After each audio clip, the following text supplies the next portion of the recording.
It's really a staggering figure, isn't it? As many as 80 bodies could still be lying in the fields of eastern Ukraine where the Malaysian Airlines passenger jet was shot down 3 weeks ago. International experts and cadaver dogs, they just cannot search the full site because, honestly, they're scared for their lives. Fighting in the area is escalating.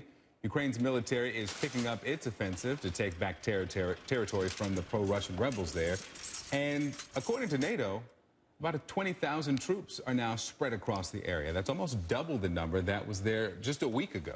Michael Bocherkiw joins us live from New York. He's the spokesman for the group helping to monitor the crash scene. First of all, Michael, thank you for being with us. We're glad that you were able to get out of that conflict zone safely. And for the last few weeks, we have literally seen you on CNN ducking and taking cover from dangerous mortar fire that's breaking out around you. What did you see last before you left? What did the scene look like? How had things progressed at your last visit as you were leaving the country? Good morning. Good to be with you. Well, of course, when we first visited, it was an utter scene of devastation, just horrific scenes. And then over the course of the next few days, as the OSCE Special Monitoring Mission to Ukraine gained access, what we're able to do is to guide experts from 3 or 4 different countries there, and they gave advice, they collected some evidence, and then, as you know by now, that was followed by almost 200 experts from the Netherlands and from Australia. At the moment, the site is, you know, it's hard to believe because it's been so long, but it's pretty much the way we found it. Of course, there are no bodies there, but the wreckage is still there. It hasn't been moved. And you know, the sad thing, of course, is that there's still probably a lot of human remains out there that still need to be collected. That collection is not happening at the moment because of the violence in the area. So everyone pulled out a few days ago and are waiting de-escalation so that that they can come back in. What's your level of confidence, your degree of confidence that those bodies will soon be collected and that there will be some official, some credible investigation, considering that parts of the plane are now being used by the rebels there as shields, as cover for themselves? Well, of course, everyone is hopeful. We have to be hopeful that the remainder of the human remains is collected. They're also collecting, by the way, personal belongings. I understand from a briefing just yesterday that there's been about 10 cubic meters of belongings already collected, and it's going to be on its way back to the Netherlands. You know, I guess expectations have to be managed here.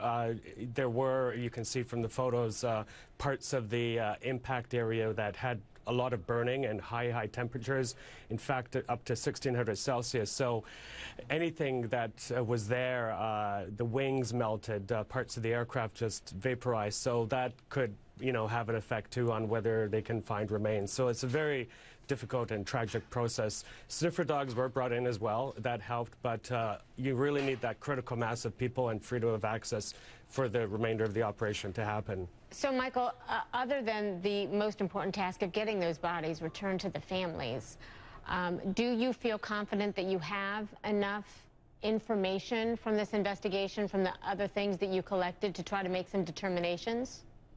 Well, we're there to help facilitate access, and what needs to happen now is for more experts to come in.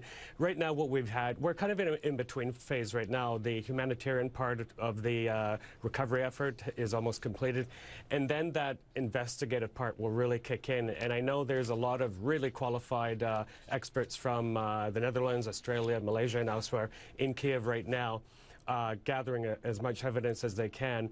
And, you know, they also did gather some debris which they thought did bear some unique marks that were different from other parts of the aircraft, so that could help feed in too.